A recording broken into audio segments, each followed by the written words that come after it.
Hey everyone, I'm back with another tip for you this summer on how you can prep something, think about something, and get it ready to go so you can ease your back to school and have a great school year. So, this tip is all about the planner and planning out a schedule, kind of.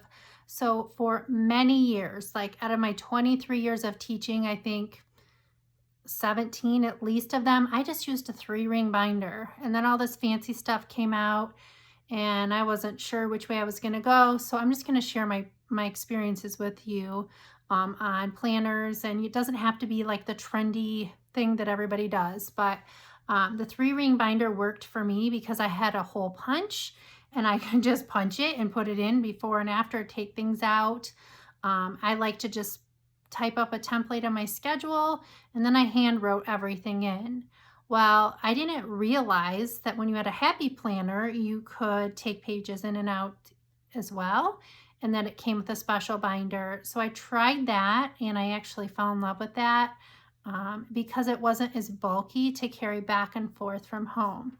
Although I would say, try not to bring your lesson planner home if at all possible, because your home time should be your home time. But when I did have to, it became easier for me to carry it back and forth. So I'm going to just give you a peek at my teacher planner. It's very simple like this. I did design one and I've used it every single year since I made it. I do update it and change the dates. So that is what I like to use. Now I also have a digital planner and I used it one year. It was on Google and I love it, but it runs slow. And at least in my district, the Google was running slow. So I started putting weeks and making their own Google slide, and that worked out really great.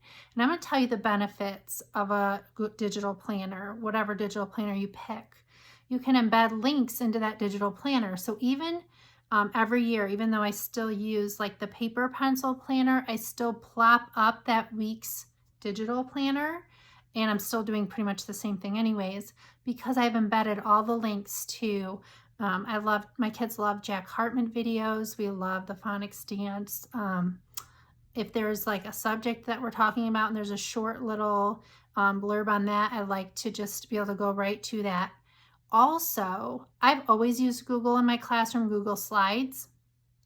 So if you own any Google Slides, which I think a lot of people do now that we had COVID, I would do the forced copy link within my digital lesson planner too. So I would make a copy of it and then they would go to that copy and it was just easy. Then I have to go look through my Google Drive for all of those activities too. So I like both. I kind of use both. And then create your schedule. Think about how you want your day to run. We've always had specials in the afternoon in first grade. So I always did in the morning, we would do word work right away in the morning with a few movement breaks to kind of get them up, get their blood pumped and ready to go. And then I would do a whole group read aloud, my guided reading with a purpose, and read a story for the day. And we'd learn about a different comprehension strategy for the week. And then after that, we would have grammar, a little bit of grammar, and then a snack and a recess break. And then we would come back and do writing. And then we would do some center rotations and small group guided reading. So for the most part, my morning was all literacy. And then in the afternoon, we would do math around our specials. So that's kind of how our schedule was run. And I always get the question of science and social studies, and we just try to incorporate that into the unit that we're doing for the week in the guided reading. Our district's big on pushing literacy in first graders, and that's, to me, reading, writing, and math are the most important things, and aren't a ton of standards, so we just try to squeeze things in where we can. Or on our long day when we have a no plan day, so we do some science stuff on that day too.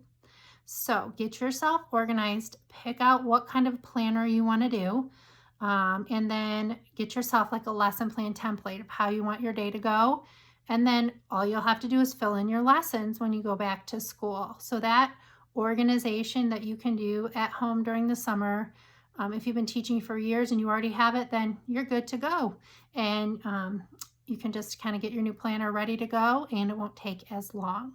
So a lot of what I'm talking about can be recycled year after year, and just kind of updated. So that's my tip. I hope it's helpful. See you soon.